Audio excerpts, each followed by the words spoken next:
Assalamualaikum warahmatullahi wabarakatuh. Perkenalkan, saya Dona Skalvira Jaya, mahasiswa Hubungan Internasional dengan NIM 2210852036, Hubungan Internasional Universitas Andalas. Pada kali ini saya akan mempresentasikan skripsi saya yang berjudul Strategi Jepang dalam Merespon Ancaman Militer Korea Utara. Latar belakang dari penelitian ini adalah program nuklir dan misil Korea Utara telah menjadi sumber utama ketidakstabilan keamanan di Asia Timur. Peningkatan kualitas dan kuantitas persenjataan seperti ICBM, rudal hipersonik, dan kemampuan miniaturisasi hulu ledak secara langsung mengancam keamanan negara-negara tetangganya termasuk Jepang. Sikap Korea Utara yang seringkali mengejutkan stabilitas dan keamanan Asia Timur melalui berbagai uji nuklir, peluncuran rudal, penguatan militer, dan parade militer menjadi ancaman bagi stabilitas dan keamanan di kawasan tersebut. Intensitas uji coba misil yang semakin tinggi dan dilakukan oleh Korea Utara, termasuk yang melintasi wilayah Jepang, semakin memperkuat persepsi ancaman di tingkat nasional. Berdasarkan hal ini, Jepang tidak dapat merespon melalui strategi hard balancing berupa penguatan kemampuan militer ofensif atau pembentukan aliansi militer formal.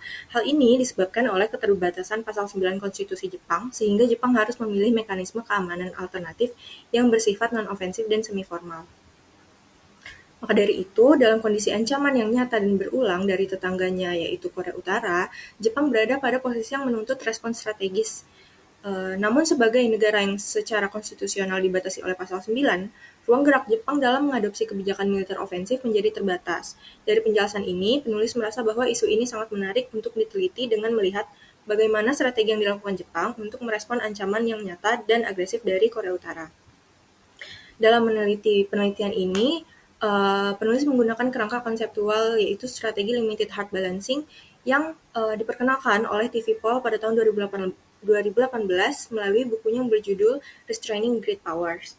Limited hard balancing merupakan strategi keamanan menengah yang dirancang khusus bagi negara-negara dengan kapabilitas terbatas yang menghadapi ancaman dari kekuatan yang lebih besar.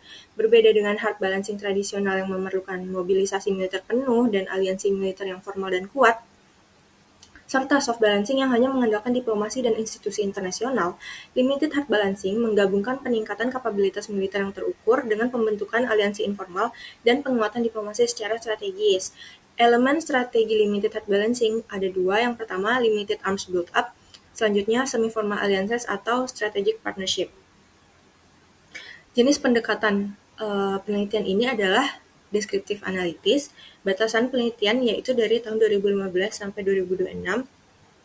Unit analisisnya adalah Jepang.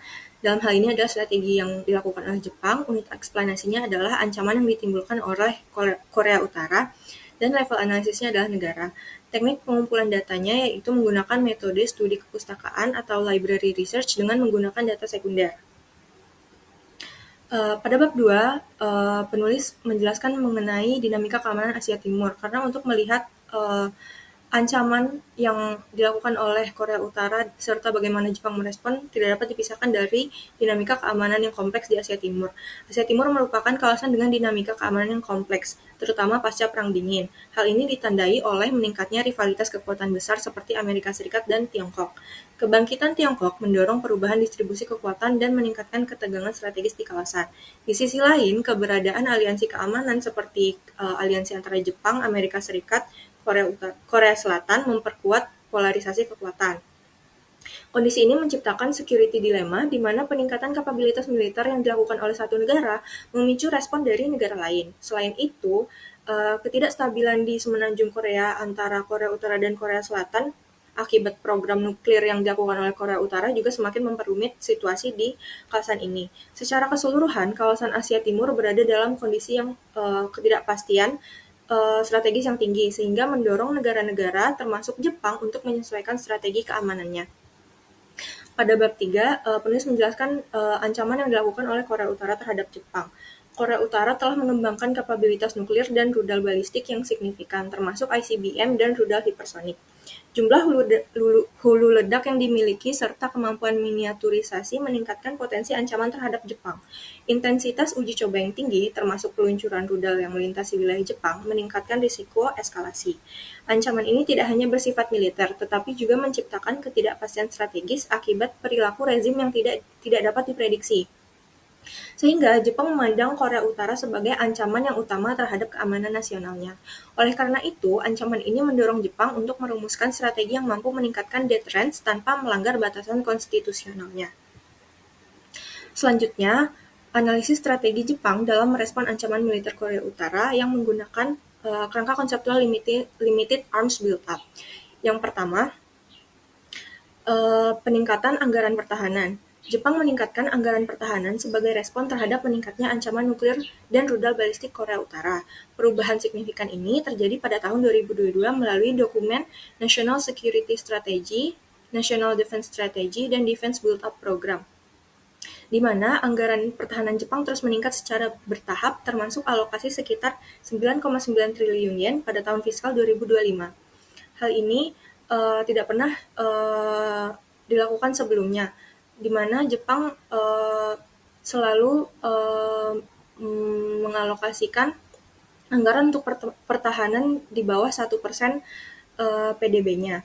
Meskipun meningkat, anggaran yang dilakukan oleh Jepang masih tergolong limited dibanding negara-negara lain seperti Korea Selatan yang selalu meningkatkan anggaran pertahanannya di atas 2% PDB-nya.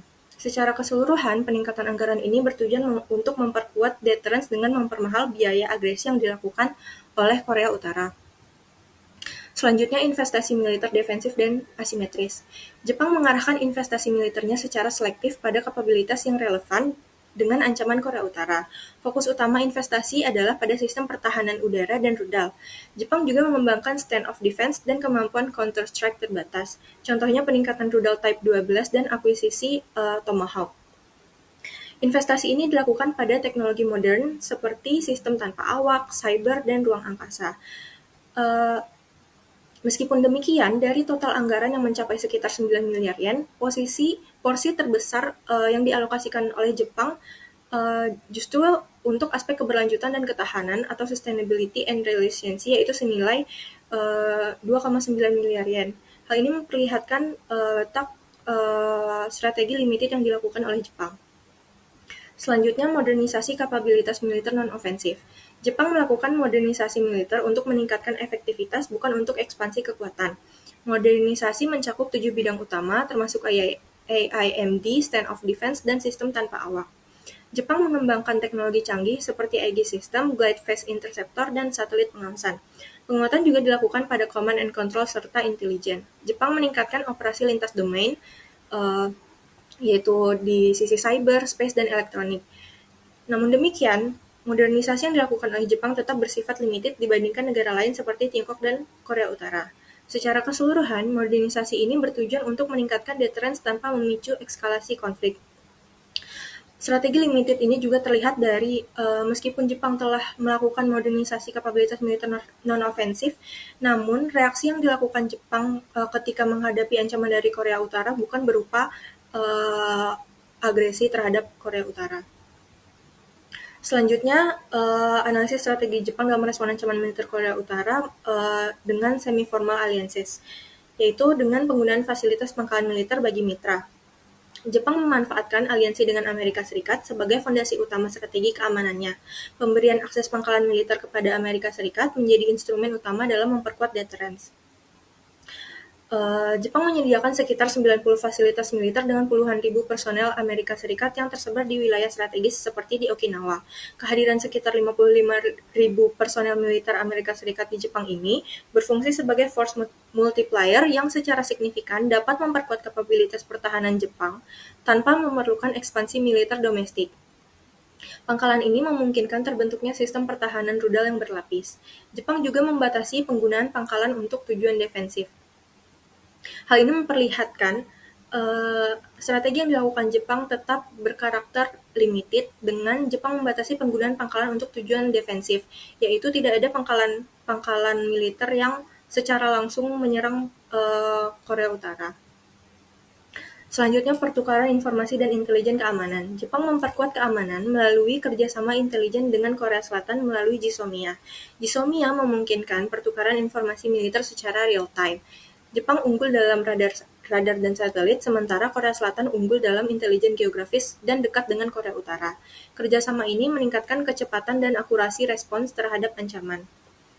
di mana sistem pertahanan Jepang menjadi lebih siap tanpa harus meningkatkan kekuatan ofensif. Jisomnya juga penting dalam menghadapi ancaman baru seperti SLBM dan rudal hipersonik, di mana ancaman ini akan susah untuk dideteksi tanpa adanya pertukaran informasi dan intelijen. Secara keseluruhan, jisomnya dapat memperkuat deterrence dalam kerangka limited hard balancing. Selanjutnya, koordinasi keamanan terbatas dan non-ofensif. Jepang memperkuat koordinasi keamanan dengan Amerika Serikat dan Korea Selatan dalam bentuk kerjasama trilateral. Kerjasama ini berkembang sebagai respon terhadap meningkatnya provokasi Korea Utara. Kerjasama trilateral ini menghasilkan komitmen konsultasi cepat, tetapi tidak bersifat mengikat secara hukum seperti NATO. Kerjasama ini juga menghasilkan langkah seperti berbagi data rudal secara real-time, latihan militer bersama, dan koordinasi siber. Namun demikian, respon terhadap uji coba rudal Korea Utara tetap terkendali. Hal ini dapat dilihat dari adanya uji coba rudal Korea Utara yang melewati Jepang maupun Korea Selatan tidak direspon oleh aliansi ini dengan langkah yang agresi. Hanya lebih banyak berupa latihan defensif dan pernyataan publik, bukan aksi militer yang agresif. Ketiga negara hanya menegaskan komitmen terhadap denuklirisasi melalui dialog tanpa prasyarat. Selanjutnya penutup. Kesimpulan dari penelitian ini menunjukkan bahwa Jepang merespon ancaman Korea Utara melalui strategi limited hard balancing. Lingkungan keamanan Asia Timur yang kompleks dan penuh ketidakpastian menjadi faktor utama dalam pembentukan strategi Jepang. Lalu Korea Utara yang menjadi ancaman utama Jepang bersifat nyata dan multidimensional, di mana ancaman yang dilakukan tidak hanya berdasarkan satu bentuk nuklir saja. Selanjutnya, Jepang tetap berada dalam batasan pasal 9 sehingga tidak mengembangkan kekuatan yang ofensif secara penuh. Pada mekanisme limited arms build-up, Jepang meningkatkan anggaran dan kapabilitas militer secara terbatas, dan pada mekanisme semi-formal alliances, Jepang memperkuat kerjasama dengan Amerika Serikat dan Korea Selatan.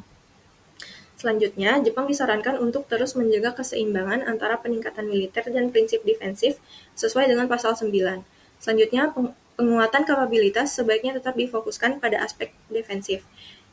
Selanjutnya, Jepang perlu mengoptimalkan kerjasama keamanan yang fleksibel dan tidak terlalu mengikat.